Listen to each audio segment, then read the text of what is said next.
मित्र हैं और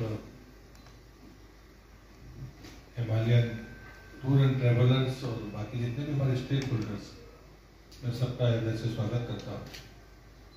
पिछली बार जब मैं आया था तो मैंने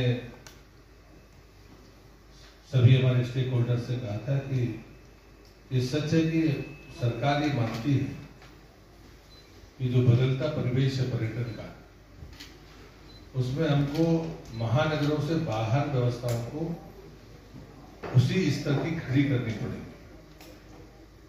लेकिन सब जगह वो मॉडल एक सा नहीं हो सकता, वो यूनिवर्सल हम उसे नहीं कर सकते और इसलिए चिन्हित करके हमें कुछ प्रयास शुरू करने चाहिए। दार्जिलिंग बहुत बड़ा पर्यटन केंद्र है और बहुत पुराना पर्यटन केंद्र है, लेकिन जो बदलती हुई तस्वीर है उसमें दार्जिलिंग से और भी स्थान आगे निकलते जा रहे हैं। इसे स्वीकारने में कोई हिचक नहीं होनी चाहिए। लेकिन ये भी सच है कि दार्जिलिंग का अपना महत्व है और उस नाते वहां पर नए सिरे से कैसे उस परिस्थितियों को संभाला जाए। लोग आते हैं, नई जनरेशन आ रही है, वो होटल में रहना पसंद नहीं करती, या विदेशी आता है तो अगर अच्छा होम स्टे हो या कोई बहुत इंटीरियर में हमारे खेतों या बगानों के बीच में कोई रिहायशी इलाका हो तो लोग उस पर रहना पसंद करते हैं। एक कारण है, मुझे ऐसा परमानेंट कारण नहीं है, उसमें से एक कारण है।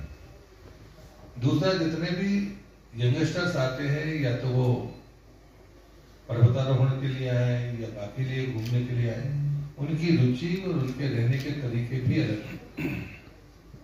और तीसरी जो बड़ी चुनौती है कि दार्जिलिंग अंतरराष्ट्रीय सीमा से लगा हुआ की स्कीमें भी अलग है, भारत सरकार की स्कीम भी अलग है, दोनों मिलकर भी करते हैं।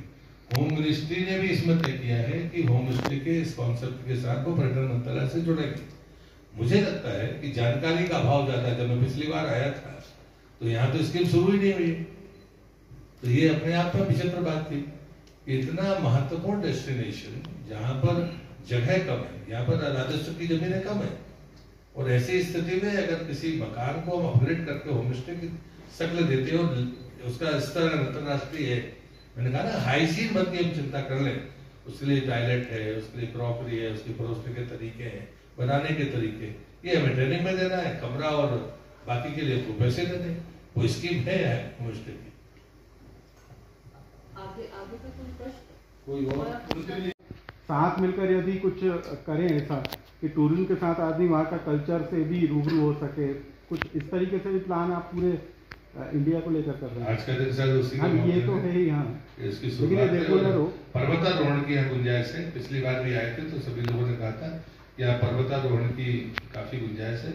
अभी जैसे हमने अपना श्रीनगर का जो हमारा IISM गुलमर्ग है, उसकी एक ब्रांच हमने आपके लेह कारगिल में खोली है, उसकी शुरुआत की है। ये भी एक बेहतर जगह है जहाँ पर ऐसे की ट्रेनिंग हो सकती है।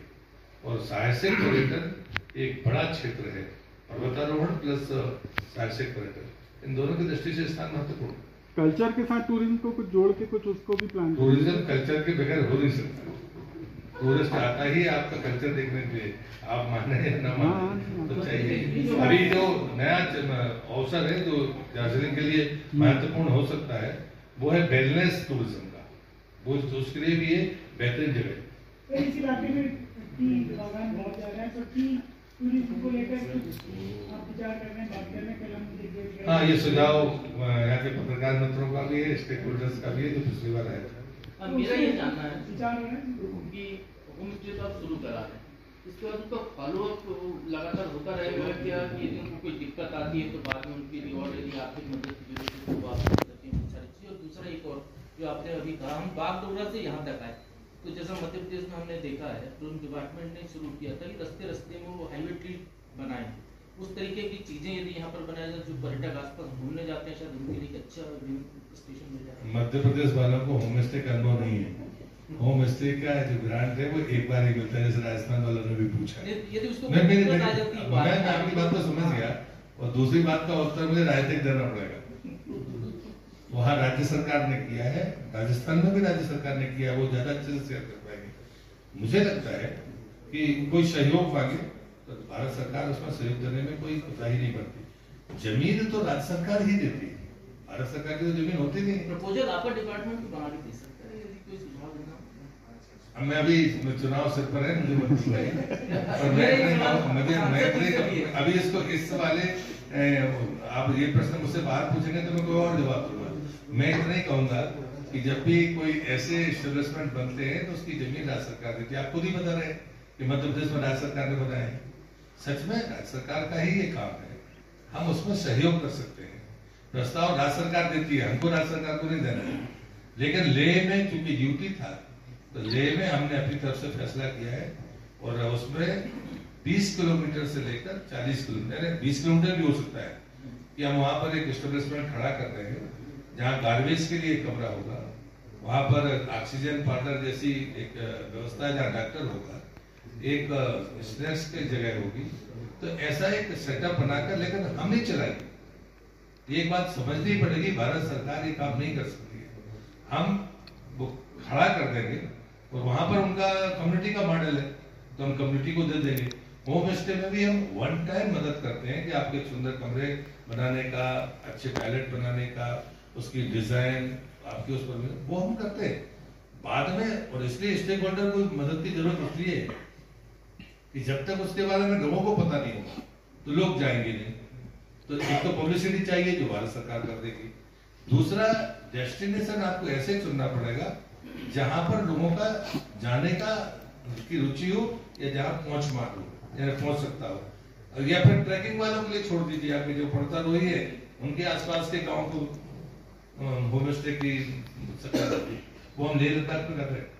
सर पर्यटन दार्जिलिंग का इतिहास की शुरुआत भी कुछ ऐसी हुई थी कि जब अंग्रेज आए हिंदुस्तान में, उन्होंने देखा कि उनके फौज काफी घायल हो रहे थे, उनकी दवाई पानी के लिए, उनके अस्पताल की व्यवस्था के लिए, उनको रेस्ट करने के लिए, घूमने के लिए दार्जिलिंग बना था छोटा सा। तो आज तो विराट रूप है दार्जिलिंग का। और जिस तरह से कोविड संकट के बाद का काल है, मुझे लगता है हिंदुस्तान के लिए बहुत बेहतरीन है, क्योंकि लोग जैसे बता रहे थे 2 करोड़ से ज्यादा लोग विदेश घूमने जाते हैं। मुझे लगता है आज बड़ी होटल की जगह दूर दराज और जो है फॉरेस्ट में और चाय बागान में, ऐसे दूर दराज इलाकों में आकर के लोग ज्यादा रहना पसंद करते हैं।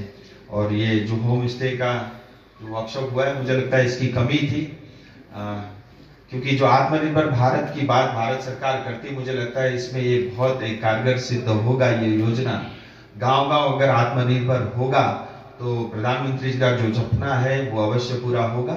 और होम स्टे से जुड़े हुए लोगों को इतनी 3 दिन तक प्रशिक्षण मिल रहा है, तो मुझे लगता है उसके कारण उसकी क्वालिटी में भी इम्प्रूवमेंट होगा। एक बार फिर मंत्री जी का और पूरी टोली का मैं हृदय से आभार व्यक्त करता हूँ। धन्यवाद। गोरखा समाज का प्रतिनिधित्व करने वाले सम्माननीय राजीव मिश्र जी,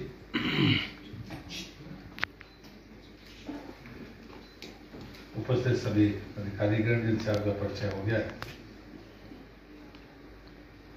राज्य के बाहर से भी हमारे बहुत सारे सीनियर जर्नलिस्ट आए हैं, हम सबका इस कार्यक्रम में भी स्वागत करता हूं। होम स्टे के को संचालित करने वाले हमारे सभी भाइयों बहनों, नादेश पार्टनर के रूप में यहाँ पर उपस्थित हमारे दोनों संस्थान के सभी क्या अधिकारी बोले, अधिकारीगण, कर्मचारी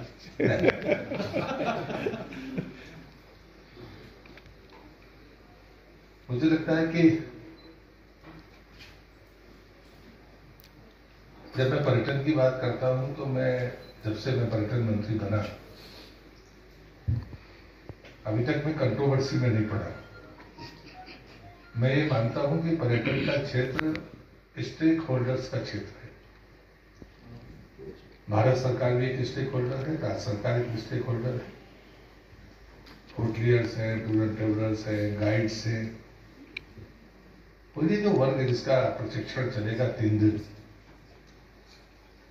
ये सेक्टर नया नहीं है, लेकिन बहुत महत्वपूर्ण सेक्टर है। क्योंकि कोरोना के पहले की दुनिया अलग थी, उसके आंकड़े अलग थे। 34वें स्थान से पहले स्थान पर हो गए। लेकिन 2-3 बड़े बदलाव आए हैं जो आप सबके ध्यान में भी होने चाहिए। पहला बदलाव यह है कि जब हम 34 से 1 नंबर की यात्रा को फोकस कर रहे थे, तो जो हमारा टारगेटेड एरिया था वो बुद्धिज्म के से जुड़े कंट्रीज थी, उसमें चाइना नंबर 1 पर था। क्योंकि चाइना से बाहर जाने वालों की संख्या 64 मिलियन से ज्यादा थी, और इसलिए लेकिन जैसे ही कोरोना आया, मुझे लगता है कि अगर हम अपनी इसको नीति मान लें तो उस नीति में एकदम उलट होने की परिस्थिति हमारे सामने आई। लेकिन मुझसे जब पूछा गया था, जब वो पीक पर कोरोना था, तब भी मैंने कहा था कि मैं अपने आंकड़े को बदलने के लिए तैयार नहीं हूं। आंकड़ा बड़ा साफ है। 2019 में जो तय किया है सरकार ने कि हमारे विदेशी पर्यटकों की संख्या दुगनी हो जानी चाहिए, और जो हमारा भारतीय पर्यटन व्यवसाय है, इसकी जो आमदनी कहिए या जिसकी आवक है,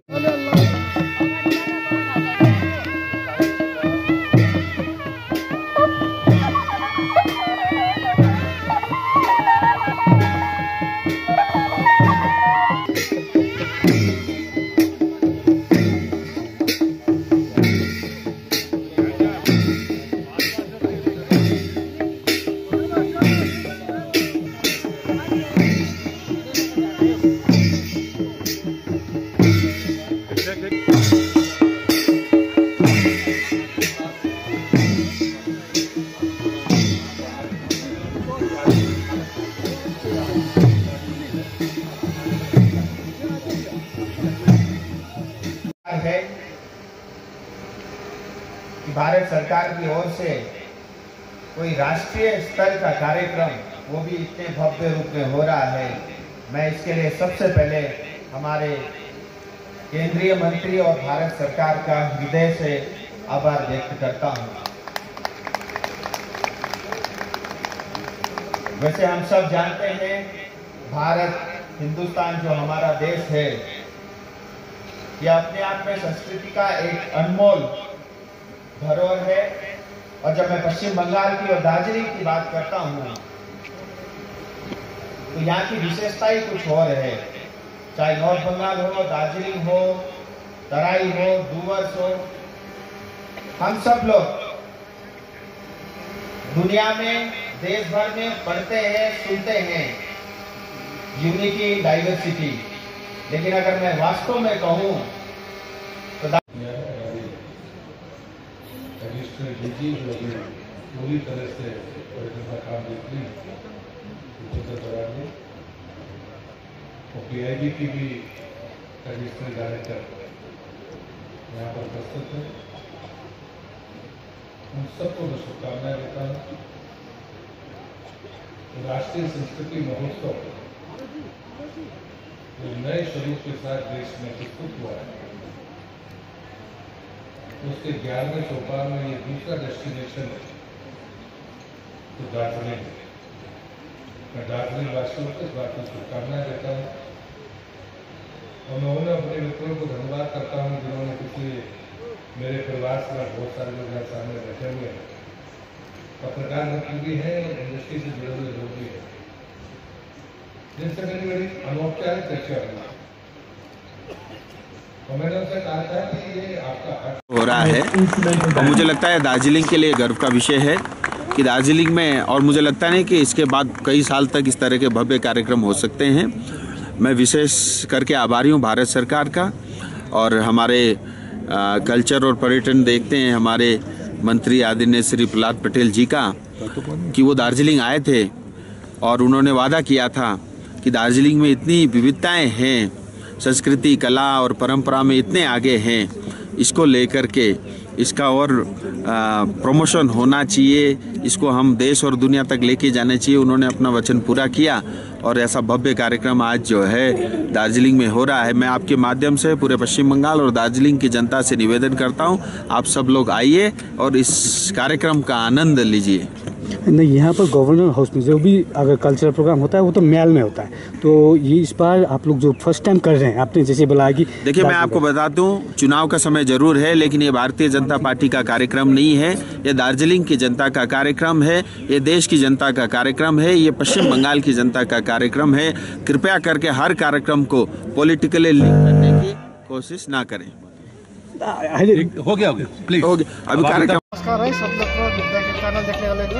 ये तो अब तो हम लोग का फर्स्ट टाइम है, हम लोग को बहुत खुशी महसूस हो रहा है, क्योंकि इधर पे हम लोग ऐसा तो हम लोग ये अड़ोस पड़ोस में जाने के लिए भी हम लोग को परमिशन भी नहीं मिलता था, लेकिन आज ये कार्यक्रम अच्छा हो रहा है सेंट्रल के थ्रू से, इसलिए हम लोग को आने में वेलकम किया, अच्छा लगा। देखिए सब लोग एंजॉय कर रहा है, इधर भी देखिए, इधर भी देखिए, उधर म्यूजिक बज रहा है, लेकिन अच्छा है, दार्जिलिंग का थोड़ा अच्छा हो रहा है। नहीं, गवर्नर हाउस में तो किसी को रुकने नहीं देता, किसी को अलर्ट नहीं देता है ना। अरे मेरे को पूछे चाहे आप लोग को तो हो रहा है, गवर्नमेंट लोग को वो लोग को भी नहीं देता है ना, हम लोग तो सिविल ले रहे हैं इधर का। तो यहाँ अंदर नहीं, तो आज पहली बार हो रहा है ना, आज पहली बार हो रहा है, लेकिन फर्स्ट टाइम हम लोग एंजॉय कर रहे हैं, सब लोग देखिए, सब लोग एंजॉय कर रहे हैं ना, ये अच्छा बात है, ऐसा होना चाहिए अपने जगह में, अच्छा बात है। आप यहीं के रहने वाले? इधर है, लोकल है, मेरा सिंगमाड़ी है घर। तो यहाँ नहीं रुके थे, पहली बार रुक रहे हैं? पहली बार देखिए, इधर का सराउंडिंग भी आप लोग ले दिए, फोटो ले दिए, कितना अच्छा बढ़िया देख रहा है। आप खुश हैं? सबको वेलकम कर रहे हो हम लोग इधर से, अच्छा चांस मिल रहा है देखने के लिए।